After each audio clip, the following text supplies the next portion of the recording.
Quand on pense aux grands orateurs, Donald Trump n'est probablement pas le premier nom qui vient à l'esprit. For President of the United States, I will be the greatest jobs president that God ever created. Des figures comme Cicéron, Winston Churchill, Martin Luther King ou encore Obama sont souvent cités comme des modèles d'éloquence et de rhétorique sophistiquée.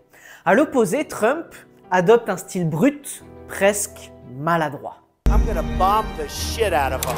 I don't care. Avec ses phrases courtes, sa grammaire simple et son ton répétitif, ses discours ont été critiqués pour leur simplification de problèmes complexes et leur fanfaronnade. Pourtant, on ne peut pas nier son efficacité. En 2016, il a surpris le monde entier en devenant président des États-Unis. Et après une défaite en 2020, il est revenu quelques années plus tard pour être réélu une seconde fois. Alors, comment fait-il? Il n'y a pas de hasard là-dedans. Derrière ce style apparemment simpliste se cache une maîtrise redoutable des techniques de persuasion. Et dans cette vidéo, je vais vous révéler les 6 secrets que Donald Trump utilise pour captiver et influencer des millions de personnes.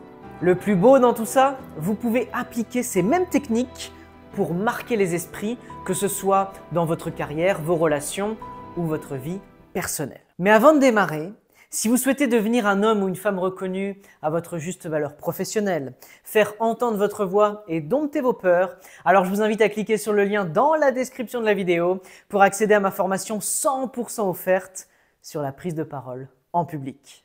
Premier secret, commencez par une déclaration puissante. And my fellow citizens, the golden age of America begins right now. Donald Trump ne commence pas son discours d'investiture par une introduction classique ou des remerciements banals. Non, il frappe fort dès les premiers mots. L'âge d'or de l'Amérique commence maintenant. Une déclaration audacieuse, ambitieuse et surtout inoubliable. Et ce choix rappelle immédiatement des phrases légendaires comme « I have a dream » de Martin Luther King. Alors pourquoi une déclaration forte est-elle si puissante? Parce qu'elle fixe le ton, capte l'attention et reste gravée dans la mémoire. C'est une boussole qui oriente tout le reste de votre message. Maintenant, imaginez Nathalie, manager dans une entreprise en pleine restructuration. Elle a enfin la chance de s'exprimer devant son équipe lors d'une réunion importante. Mais elle commence par « Bon, on va discuter des chiffres de ce trimestre. » Et là, c'est le flop. Les regards se perdent, certains soupirent, d'autres vérifient leur téléphone. Mais maintenant, imaginez que Nathalie commence différemment en disant ceci. Aujourd'hui, nous allons poser ensemble les bases d'un trimestre qui pourrait redéfinir notre avenir. Le changement est instantané. Les visages se tournent vers elle, l'attention est captée, l'équipe est prête à l'écouter et à agir. Une déclaration puissante, c'est bien plus qu'une phrase. C'est un levier pour inspirer, motiver et guider votre auditoire. Et si vous avez une présentation importante au travail, ne commencez pas par des banalités comme « Bonjour, merci d'être là aujourd'hui ». Non, commencez avec une déclaration forte. Ouvrez avec une statistique marquante, une idée clé ou un défi pour capter l'attention. Par exemple, au cours du dernier trimestre, nous avons observé une baisse de 20% de la satisfaction client. Et aujourd'hui, nous allons décider comment inverser cette tendance. Ou alors énoncer un objectif clair, présenter la réunion comme une opportunité pour résoudre un problème critique. Par exemple, nous sommes ici pour finaliser la feuille de route pour relever ces défis et aligner nos équipes. Ou encore poser une question stimulante. Faites réfléchir les participants ou invitez-les à partager leur point de vue dès le début. Par exemple, quel est le plus grand obstacle que vous rencontrez cette semaine et que nous pourrions résoudre ensemble? Ces phrases ne sont pas seulement accrocheuses, elles créent un momentum, un élan qui pousse votre auditoire à s'engager. Deuxième secret, utilisez la structure avenir brillant, problème, solution. Parlez d'abord d'un avenir brillant et inspirant. From this day forward, our country will flourish and be respected again all over the world. We will be the envy of every nation. Pourquoi Donald Trump ouvre-t-il sur une vision exaltante de l'avenir? Parce que peindre un futur désirable motive et capte l'attention. Un avenir brillant agit comme un phare attirant tout le monde vers une destination commune. Imaginez que vous êtes un manager d'une équipe en plein doute. Vous commencez une réunion par « Demain, grâce à ce projet, nous allons être plus rapides, plus alignés et plus innovants. » Ou encore, imaginez une équipe alignée où chaque action mène à une croissance de 20% sur les 6 prochains mois. C'est cet avenir que nous pouvons construire aujourd'hui. Vous donnez une raison d'y croire, vous inspirez vos collaborateurs à se projeter vers un succès tangible. Donc, dans vos prises de parole, je vous invite à peindre un avenir positif et inspirant pour fédérer et engager. Ensuite, exposez les problèmes avec clarté. We have a government that has given unlimited funding to the defense of foreign borders, but refuses to defend American borders or, more importantly, its own people. Après avoir présenté sa vision, Trump n'hésite pas à exposer les problèmes actuels. Il parle de catastrophes, de crises. Pourquoi? Parce que reconnaître les défis renforce votre crédibilité. Si vous ne montrez pas que vous comprenez les défis, les problèmes, les obstacles, pourquoi votre audience devrait-elle croire en votre solution? Je vous invite donc à prendre le temps d'identifier 2 à 3 problèmes clés de manière honnête et factuelle. Ça montre que vous êtes conscient de la réalité et que vous êtes prêt à agir. Par exemple, en entreprise, vous pouvez dire « Aujourd'hui, notre système actuel prend 3 semaines pour un processus qui pourrait être réduit à quelques jours. Ça nous coûte du temps et de l'énergie. » Ou encore, « Nous devons surmonter plusieurs défis pour atteindre ce succès. La coordination entre équipes, l'allongement des délais de production et une baisse de satisfaction client ces derniers mois. » Et enfin, vous finissez par proposer des solutions concrètes et tangibles. First, I will declare a national emergency at our southern border.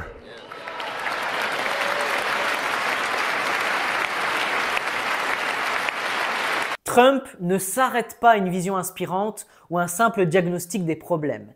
Il propose ensuite des solutions claires avec des mesures concrètes. Et ce contraste entre le présent difficile et un futur meilleur, ça donne du poids à son discours et ça rassure son audience. Proposez donc des solutions spécifiques et actionnables pour chaque problème. Expliquez brièvement comment elles contribueront à l'objectif global et impliquez les participants dans l'exécution. Par exemple, voici ce que nous pouvons faire.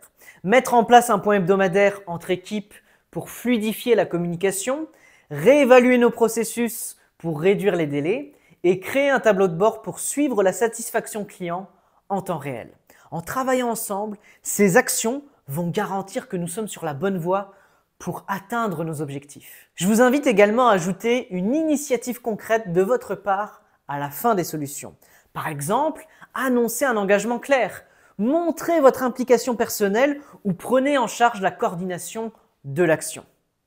Je propose de m'occuper de l'organisation de ce premier point et d'inviter les responsables concernés d'ici demain. Alors pourquoi cette structure fonctionne? Parce que vous créez un contraste puissant, un avenir brillant, mis en perspective avec des problèmes actuels, motive l'audience à agir. Ensuite, vous renforcez votre leadership en proposant des solutions concrètes, vous montrez que vous êtes prêt à passer à l'action et vous inspirez la confiance. Pourquoi? Parce que votre audience se sent guidée, car vous présentez un chemin clair et atteignable. Pour convaincre et inspirer, montrez un futur brillant, exposez la réalité actuelle et tracez un chemin concret pour y arriver. Troisième secret, trouvez un ennemi commun pour rassembler votre audience. All illegal entry will immediately be halted, and we will begin the process of returning millions and millions of criminal aliens back to the places from which they came. Trump cite des ennemis clairs. l'immigration clandestine, les cartels mexicains ou encore l'ancien gouvernement. En désignant ses adversaires, il renforce son autorité et fédère son audience autour d'une cause commune. Et pourquoi ça fonctionne? Parce que vous créez une unité immédiate. Un ennemi commun donne un point de ralliement à votre audience. C'est nous contre eux. Et ça, c'est une dynamique puissante qui stimule le sentiment d'appartenance. Ensuite, vous donnez un sens à l'action. En désignant un problème ou un obstacle, vous donnez une raison valable de se mobiliser et de travailler ensemble. Alors bien sûr, dans une entreprise, l'ennemi, ce n'est pas une personne, mais souvent une contrainte, un obstacle ou un défi. Par exemple, ce qui nous freine aujourd'hui, c'est la lenteur de nos process. Et ensemble, on va simplifier et accélérer les choses pour atteindre nos objectifs plus rapidement. Ce type de message rassemble une équipe autour d'un objectif clair. Éliminer ce frein à leur succès. Autre exemple, le vrai problème, ce sont ces outils obsolètes qui nous font perdre un temps fou. Et nous méritons mieux. Et c'est ce que nous allons construire aujourd'hui. Donc vous transformez une frustration partagée en une mission commune. Un ennemi commun transforme une audience en une équipe prête à se battre pour un objectif commun. Quatrième secret, utilisez la preuve sociale. As our victory showed, the entire nation is rapidly unifying behind our agenda with dramatic increases in support from virtually every element of our society, young and old, men and women, African Americans, Hispanic Americans, Asian Americans, urban, suburban, rural, and very importantly, we had a powerful win in all 7 swing states, and the popular vote, we won by millions of people. Trump utilise fréquemment cette technique psychologique très puissante consistant à dire « je ne suis pas le seul à penser cela ». De nombreuses personnes partagent mon opinion. Alors pourquoi ça marche? Parce que ça renforce votre crédibilité, les gens sont influencés par ce que les autres approuvent ou adoptent, et enfin ça donne un sentiment d'entraînement. Si tout le monde y croit, alors c'est que ça doit être légitime. Maintenant, comment l'appliquer dans le monde professionnel? Ajoutez des preuves tangibles ou des faits pour appuyer vos idées. Par exemple, utilisez des données ou des études. Selon une enquête récente, 87% des entreprises ayant adopté ce processus ont vu leur productivité augmenter. Ou alors, appuyez-vous sur votre expérience ou expertise. Dans mes 10 années de gestion de projets similaires, ce modèle s'est révélé le plus efficace. Ou encore, mentionnez des résultats concrets. Nous avons déjà testé cette méthode dans 2 départements et les délais ont été réduits de 30%. Imaginez que vous présentez une nouvelle stratégie à votre équipe.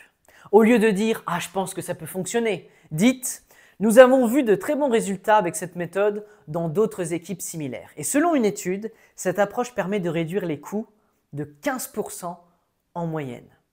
Au lieu de dire « Ah, ça va améliorer les choses », vous pouvez dire « Les études menées par, et là vous donnez le nom de l'expert, montrent que ça a un impact positif sur, et vous continuez. La preuve sociale, c'est la différence entre un avis personnel et une idée validée par des faits. Et plus vous montrez que votre vision est soutenue, plus vous gagnez en crédibilité. 5e secret, utilisez des superlatifs pour marquer les esprits. I was saved by God to make America great again. America will be a manufacturing nation once again, and we have something that no other manufacturing nation will ever have, the largest amount of oil and gas of any country on earth, and we are going to use it. Trump est un maître des superlatifs. En utilisant des expressions comme « le meilleur », les plus grandes réserves jamais vues, ou en invoquant une mission divine, il amplifie l'impact émotionnel de ses messages et se connecte profondément aux valeurs de son public. Alors pourquoi ça marche? Parce que les superlatifs frappent fort. Ils captent l'attention et suscitent des émotions fortes. Et aussi parce qu'ils renforcent l'importance du message en lui donnant du poids et une allure exceptionnelle. Et enfin, ils font rêver en créant une vision exaltante et mémorable. Alors maintenant, comment l'appliquer? L'utilisation de superlatifs dans une réunion, ça peut être un outil puissant, mais ça doit être employé de manière stratégique pour inspirer confiance, capter l'attention et renforcer l'impact émotionnel de votre message. Il y a 3 façons d'utiliser les superlatifs dans le monde professionnel. 1. La crédibilité. Un superlatif perd son impact s'il n'est pas crédible. Alors je vous invite à l'appuyer avec des données concrètes pour renforcer votre message. Par exemple, nous avons réalisé la plus forte augmentation de revenus trimestriels depuis 5 ans, avec une croissance de 15%. Ou encore, nous avons enregistré le meilleur taux de conversion depuis 3 ans, avec une augmentation de 25% ce trimestre. Ça rend le superlatif crédible et non perçu comme une exagération vide de sens. 2. La pertinence. Les faits donnent du poids à vos propos, surtout dans un environnement professionnel où les décisions sont souvent guidées par des données. Par exemple, ce sera la campagne marketing la plus rentable de l'année, selon nos projections basées sur les tests réalisés.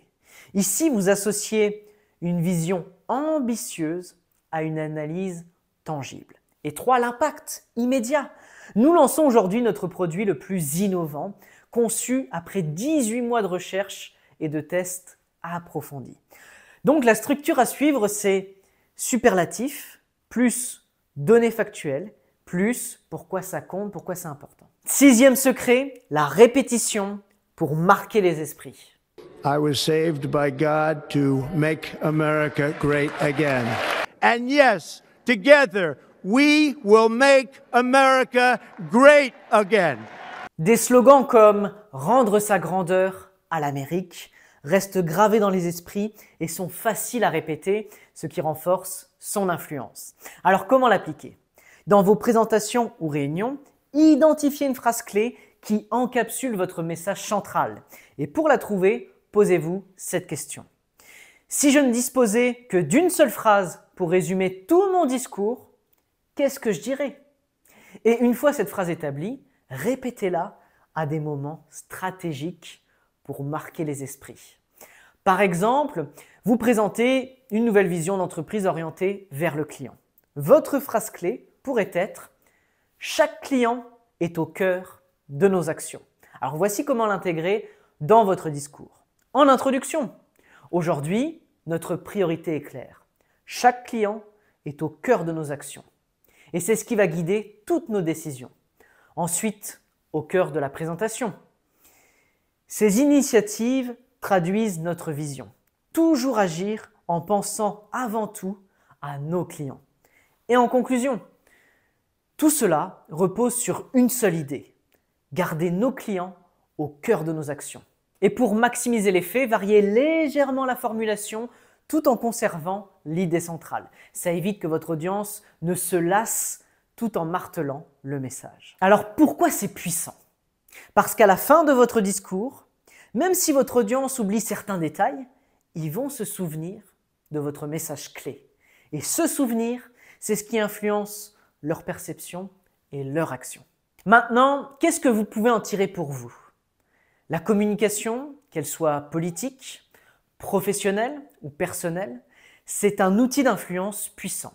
À tous les niveaux, les leaders travaillent leur manière de parler, non pas pour manipuler, mais pour inspirer et convaincre. Alors plutôt que de percevoir ces techniques sous un angle négatif, posez-vous cette question. Quelle est ma mission? Quelle vision du monde ai-je envie de défendre? Parce qu'une chose est sûre, personne ne viendra vous sauver. Vous devez prendre la responsabilité de votre vie et de la partie du monde que vous voulez influencer positivement selon vos valeurs. Trouvez votre étoile polaire, cette vision qui vous anime. Et ensuite, apprenez à communiquer cette vision de manière claire, convaincante et mémorable. Et peu importe ce que vous pensez de Donald Trump, il a su toucher des millions de personnes. Et c'est exactement ce que vous pouvez faire dans votre environnement, à votre échelle. Vos mots ne sont pas juste des outils, ce sont des armes de transformation. Et tout commence avec votre prochaine prise de parole. Maintenant, si vous voulez devenir un excellent communicant en organisant vos idées, en développant une voix puissante et en gérant votre stress au quotidien. Alors je vous invite à cliquer sur le lien dans la description pour accéder à mon programme 100% offert avec 1 heure de contenu sur la prise de parole en public. Nous allons voir un cadre simple à appliquer pour transmettre clairement votre message. Je vais également vous révéler 4 exercices puissants pour obtenir une diction parfaite et bien plus encore. Si ça vous intéresse, le lien est dans la description de la vidéo. Je vous souhaite une excellente journée et beaucoup de succès dans votre communication.